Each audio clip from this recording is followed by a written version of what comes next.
Sources of energy बहुत ही interesting chapter है, easy chapter है, काफ़ी स्कोरिंग चैप्टर है सोर्सेस ऑफ एनर्जी। चलिए आज इस चैप्टर के इंट्रोडक्शन के बारे में ही हम बात करेंगे, जैसे कितने टाइप्स के सोर्स होते हैं एनर्जी के, नॉन रिन्यूएबल, रिन्यूएबल, फ्यूल्स क्या होते हैं, कैलोरीफिक वैल्यू क्या होती है, इन सब के बारे में आज डिटेल में बात करेंगे। तो सोर्सेस ऑफ एनर्जी शुरू करते हैं। तो हम एनर्जी का सोर्स किसे बोलते हैं? तो हम एनर्जी का सोर्स उस सब्सटेंस को बोलते हैं, उस चीज़ को बोलते हैं जो कि हमें एक काफ़ी ज़्यादा अमाउंट ऑफ एनर्जी प्रोवाइड करता है कन्वीनियंट फॉर्म में और काफ़ी लंबे समय तक। तो वही होते हैं हमारे एनर्जी के सोर्स। तो a source of energy is one which can provide adequate amount of energy in a convenient form over a long period of time। एक गुड फॉर्म में हमें क्या करते हैं, काफ़ी लंबे समय तक एनर्जी प्रोवाइड करते हैं, तो उन्हीं को हम बोलते हैं एनर्जी के source, sources of energy. Source of energy हमारे दो तरह के होते हैं, एक होता है नॉन रिन्यूएबल सोर्स और एक होता है renewable source. Non renewable source of energy क्या होता है? जिसे हम वापस से रिन्यू नहीं कर सकते, मतलब ये नेचर से हमें काफ़ी समय बाद एक्यूमुलेट हुए हैं और इनको हम रिप्लेस नहीं कर सकते।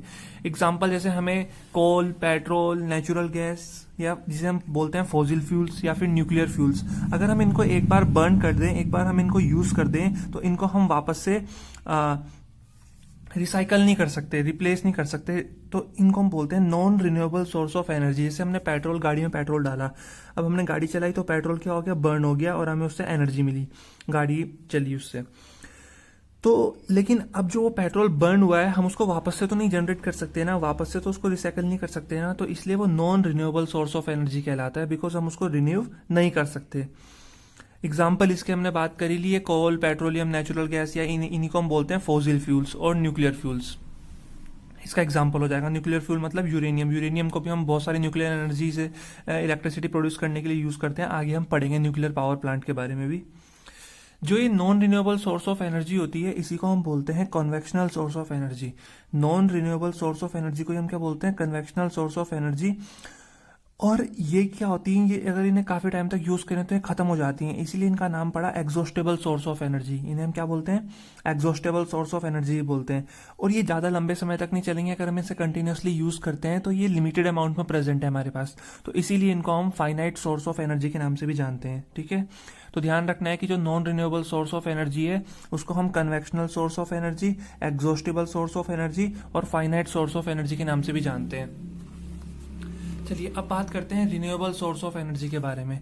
तो रिन्यूएबल सोर्स ऑफ एनर्जी क्या होते हैं कि जिन सोर्स ऑफ एनर्जी को हम वापस से यूज़ कर सकते हैं, रिन्यू कर सकते हैं। तो sources of energy which are being produced continuously in nature and are inexhaustible, जो कभी खत्म नहीं होने वाले हैं, उनको हम बोलते हैं रिन्यूएबल सोर्स ऑफ एनर्जी। मान लीजिए उनसे एनर्जी मिली, हमने यूज़ की, तो वो एनर्जी हम क्या करेंगे, दोबारा रीजनरेट कर सकते हैं, तो उन्हीं को हम बोलते हैं रिन्यूएबल सोर्स ऑफ एनर्जी। जैसे hydro energy, wind energy, solar energy, tidal energy, geothermal energy.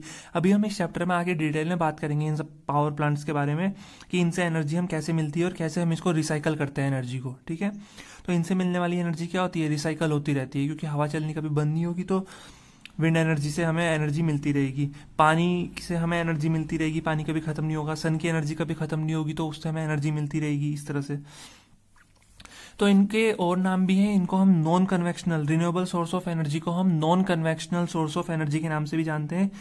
और ये कभी एग्जॉस्ट नहीं होती, तो इनको हम इन एग्जॉस्टेबल सोर्स ऑफ एनर्जी की भी बोलते हैं। क्या बोलते हैं? इन exhaustible source of energy.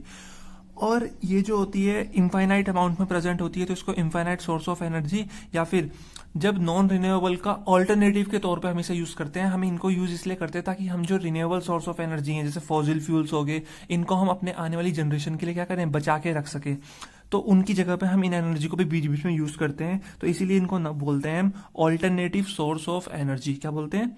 Alternative source of energy. Clear हुआ? तो ये तो हमने बात की non renewable source of energy और रिन्यूएबल सोर्स ऑफ एनर्जी के बारे में। अब हम बात करते हैं फ्यूल के बारे में। फ्यूल क्या होता है, हम किस सब्सटेंस को हम फ्यूल के नाम से बुलाते हैं? तो कोई भी मटेरियल जो बर्न होता है और बहुत सारी हीट एनर्जी प्रोड्यूस करता है, वही होता है हमारा फ्यूल। तो the material which are burn to produce heat energy are known as fuel. जैसे वुड है, वुड एक तरह का फ्यूल है, वुड को अगर हम बर्न करते हैं एनर्जी मिलती है, कोल को अगर हम बर्न करते हैं एनर्जी मिलती है, कुकिंग गैस जैसे एलपीजी है, एलपीजी को बर्न करेंगे तो हमें क्या मिलेगी, एनर्जी मिलेगी। कैरोसिन हो गया, डीजल हो गया, पेट्रोल हो गया, इन सबको हम क्या अगर बर्न करते हैं तो हमें एनर्जी मिलती है, तो ये सब हमारे क्या कहलाएंगे, फ्यूल्स कहलाएंगे। तो the material which are burn to produce heat energy are known as fuels. Clear हुआ? अब बात करते हैं कैलोरीफिक वैल्यू की, जो कि काफी इंपॉर्टेंट एग्जाम में पूछा जाता है कि define calorific value, calorific value क्या होती है। तो अगर हम किसी सब्सटेंस का यूनिट मास को बर्न करते हैं, यूनिट मास माने 1 ग्राम 1 केजी, मतलब यूनिट का मतलब 1। तो अगर हम किसी सब्सटेंस के यूनिट मास को बर्न करते हैं तो जितनी भी हीट हमें मिलती है ना, उसी को हम बोलते हैं कैलोरीफिक वैल्यू। क्या बोलते हैं? Calorific value. या हम ऐसे भी बोल सकते हैं कि amount of heat produced by burning 1 gram of a fuel completely is called its calorific value. अगर हम 1 ग्राम, हमने क्या लिया, 1 ग्राम पेट्रोल लिया, 1 ग्राम 1 ग्राम हमने क्या लिया, पेट्रोल लिया, और 1 ग्राम हमने क्या लिया, कैरोसिन ऑयल लिया, कैरोसिन ऑयल लिया। तो दोनों के 1 ग्राम को बर्न किया। इसे अगर हम बर्न करते हैं पेट्रोल को, तो मान लीजिए हमें एनर्जी मिली 50 किलो जूल, ठीक है। और इसे अगर हम बर्न करते हैं हमें एनर्जी मिली 20 किलो जूल। तो देखिए 1 ग्राम पेट्रोल को कंप्लीट बर्न किया, 50 किलो जूल एनर्जी मिली। 1 ग्राम कैरोसिन ऑयल को बर्न किया 20, सपोज कर लीजिए, जरूरी नहीं इतनी मिलती होगी, 1 ग्राम कैरोसिन ऑयल को बर्न किया 20 किलो जूल एनर्जी मिली। तो ज्यादा एनर्जी हमें किससे मिल रही है? 1 ग्राम पेट्रोल को बर्न करने से। तो इसकी कैलोरीफिक वैल्यू क्या हुई? ज्यादा हुई। तो जिसकी जितनी ज्यादा कैलोरीफिक वैल्यू होती है वो उतना ही ज्यादा कॉस्टली होता है, ठीक है। तो जो यूनिट होती है कैलोरीफिक वैल्यू की, वो होती है किलो जूल पर ग्राम। क्या होती है? किलो जूल पर ग्राम। अगर अल्कोहल की बात करें तो अल्कोहल को बर्न करके, 1 ग्राम अल्कोहल को बर्न करके हमें 30 किलो जूल पर ग्राम एनर्जी मिलती है। डीजल को अगर हम बर्न करते हैं तो हमें 45 किलो जूल पर ग्राम एनर्जी मिलती है। पेट्रोल को बर्न करके 50 किलो जूल पर ग्राम एनर्जी मिलती है। और अगर हम 1 ग्राम हाइड्रोजन को बर्न करते हैं तो 150 किलो जूल पर ग्राम एनर्जी मिलती है, ठीक है। Natural gas is a good fuel. तो नेचुरल गैस एक गुड फ्यूल है, तो इसे हम अपने किचन वगैरह में एलपीजी के उसमें भी यूज करते हैं, रिप्लेसमेंट में नेचुरल गैस को हम, ठीक है।